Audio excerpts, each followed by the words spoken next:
Okay, so we're going to try this again. Hopefully I do slightly better on this one than I have the previous attempts and do not have to crawl around on the floor looking for pins that I've dropped.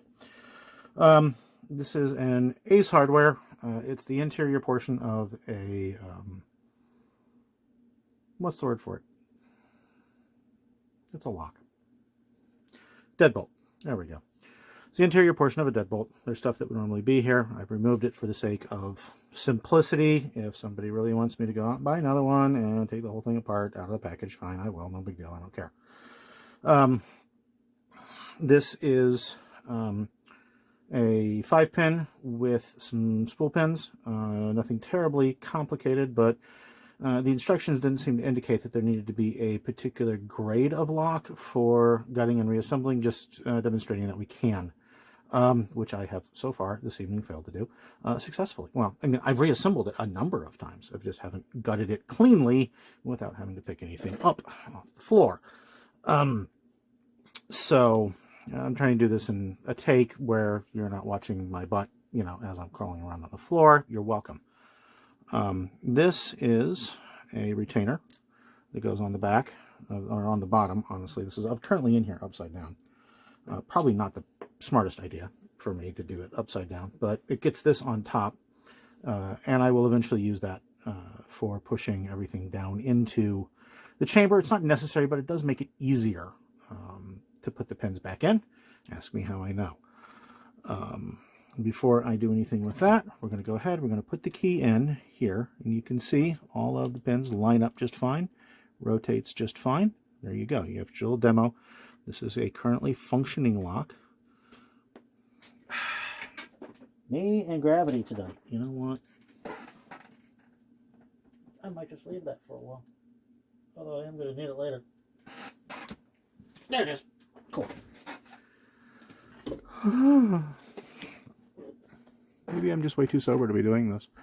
There, let's try to adjust this so that... can you see? You can see. Never mind. It's hard for me to see. Alright, so we've got this. Now, I'm going to try to do this without dumping pins all over creation. And without having the interior springs go crazy.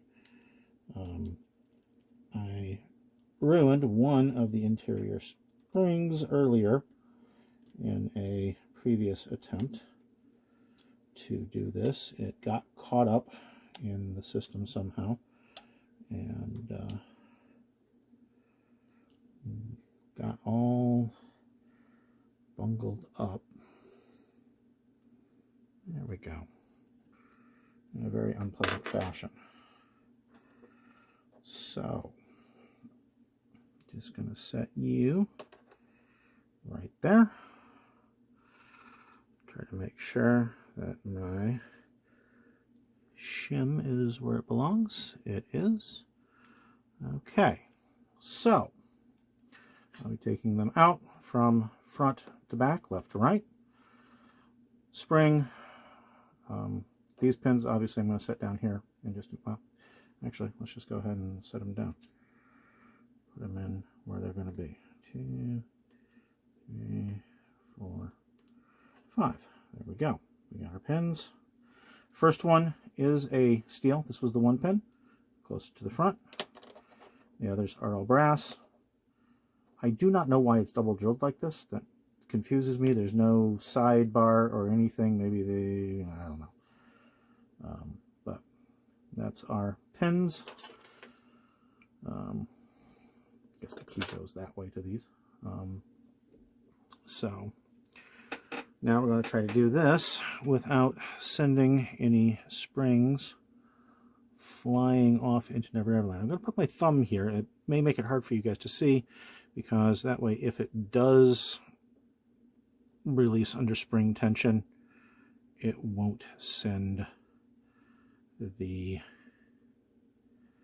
piece flying into the air again. All right, so there's regular pin, spring. This is the one that got replaced Here's our dead one. You can see it got a little bit twisty there on the bottom, coming out.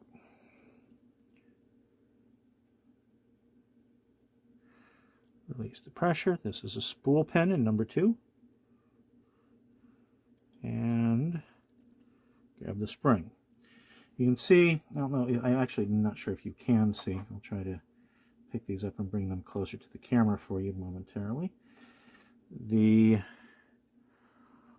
springs are slightly different. This is the stock springs. This is the one I had to replace it with. It's about the same length, not quite the same tightness on the end, but it'll work.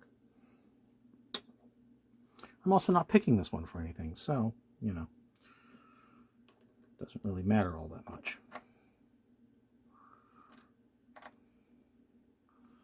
All right, let's get number 3 out. Release the pressure of the spring. Grab the pin. This is a normal pin, you can see here. And let's grab the spring, put it there. I'm hoping what I will get out of this is a lot. Oh, we almost lost that one. But it's a spool. I knew that. What I'm hoping that I will get out of this mostly is feedback, not only on, there goes my shim, better ways to take these things apart and film it and all that fun stuff. That's really what I'm looking for here. The mechanics of this, I don't think, are really going to be much in question. I'm going to get it gutted. I'm going to get it reassembled. Obviously, I've learned not to roll over my camera tripod with my chair.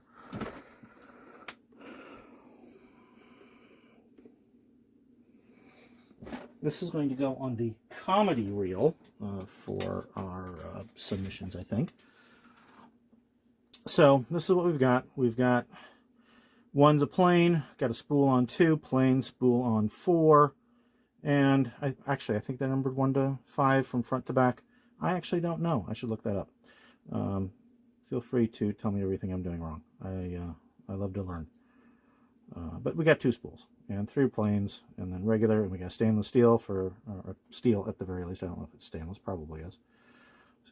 Steel on 1, you know, drill protection. Not that it really would be, but it's there. So that's what you've got there. Very basic, nothing super fancy. But I'm going to I'll go ahead and take this out and show. We're drilled for 5. There's a slot down the middle of it. There's a cap piece there. I mean, I suppose I could pull this cap off if I really wanted to and go in from the top, but honestly, I don't care that much. So we're just going to leave it like it is. That way I'm not worried about springs and sliders up there. I can do it just fine from, well, okay, maybe not just fine, all things being what the last half an hour or so has been. I'm going to say no, not just fine, but I'm getting there. Hopefully the next one will be just fine. So we're going to get this back in to help set things down. I'm using the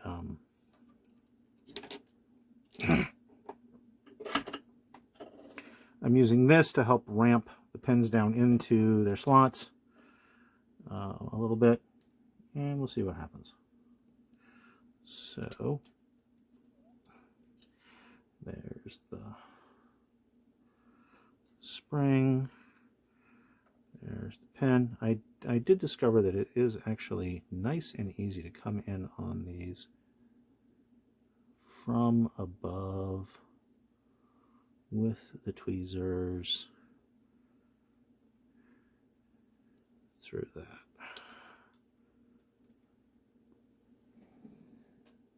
And that just dropped into the wrong slot. So I'm going to take that back out. Looks like this is coming out.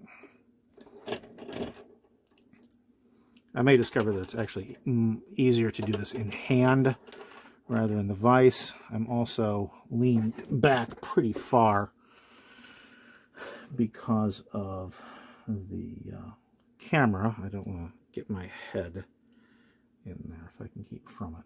So, in fact, actually going to put that screw in there, because I think that will help keep me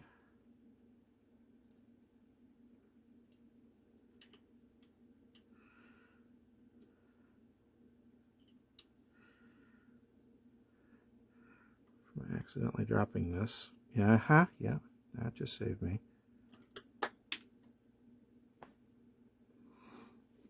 Remember what I said about dropping pens? Oh, hey, it's right there. Nice. Got lucky.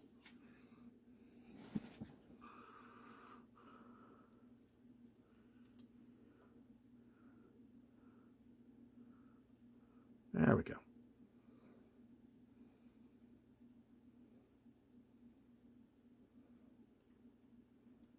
We're stuck on something. Oh. We're stuck on the carpet fuzz that the pin picked up on the ground. There we go. Let's get that out of there. That'll make things bind up really well, won't it?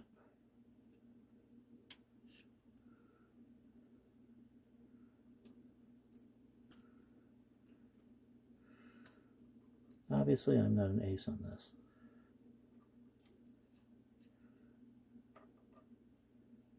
There we go.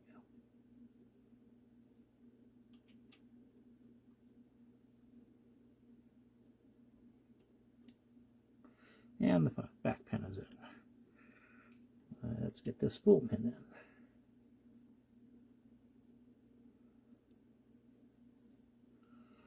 Get a couple done, they go a lot faster. Part of the problem is that the ones in the back, the follower is not sitting very evenly because there's so little room at the very back of this between the last pin chamber there and the back of the whole lock that the follower tends to sit at a slight angle back there. And the last one, got that in there. Bring the corner of this thing up to the chamber, set the pin in the corner, put it down, push forward. And that locks us in there. All right. We're going to drop the shim in, maybe, from the front. There we go. We are now shimmed. Let's take this. We're going to go ahead and put the pins back in. One thing I did notice, okay, the steel one is a little more rounded on one side than the other. So, but the others tend to be not shaped particularly. They're the same on the top and the bottom. They are not differentiated vertically, or I should say they're vertically symmetrical. The shape of the pin is the same curve on the top and the bottom. I guess it's so that they don't have to worry about how they go in. And that means I don't have to worry about how they go in, which is nice. Okay, so all 5 pins are back in the cylinder. We're going to set that up. You can see they're smooth. They're good to go.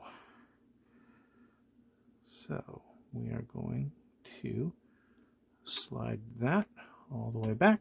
Shim hits the floor. That's fine. It can stay there. I know it's not going to stay there, but I don't need it.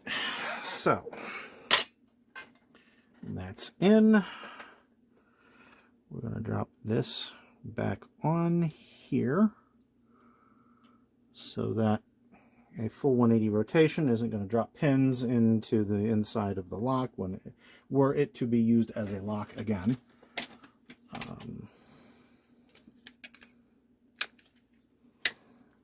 Since this is my high, I'm showing the kids how to disassemble and reassemble a lock.